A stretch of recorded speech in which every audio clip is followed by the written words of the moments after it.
Guys আজি মই আপোনালোকক এনেকুৱা এখন ভিডিঅ' লৈ আনিছোঁ যাতে আপোনালোকে সফলতা জীৱনত হ'ব পাৰে। আজি মই আপোনালোকক ব্লগিং দিয়া নাই, আজি মই এনেকৈ এখন বিষয় ক'ম যে আপোনালোকে পঢ়াত পূৰা মনোযোগ হৈ যায় আৰু ষ্টাডিৰ পৰা কিবা সফলতা হ'ব পাৰে।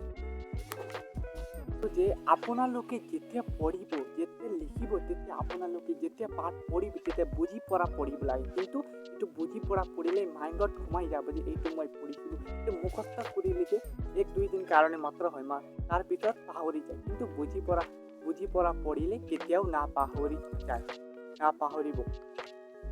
পিছত কেইবছৰ মানৰ ডিম্পু দাই ভিডিঅ' বনাইছে গছৰ ওপৰত বহি পঢ়িব, গাত হেলমেট লগাই পঢ়িব, কি পঢ়িব বুলি। এইটো চব মিছা।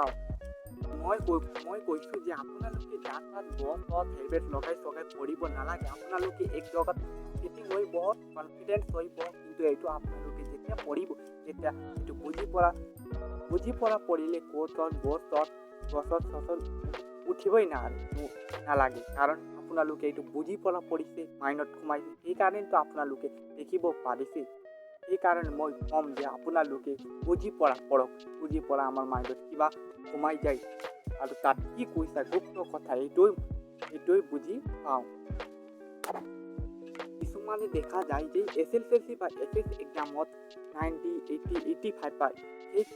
সেইসকলে কি কৰে যে এইটো যি হৈছে এইটো বুজি পৰা পঢ়ে, এইটো পাঠৰ ভিতৰত বুজি পৰা পঢ়ে, সেইকাৰণে সিহঁতে পাৰ্চেণ্টেজ বেছি হয়। আপোনালোকেও বুজি পৰা পঢ়ক আৰু বুজি পৰা পঢ়ক।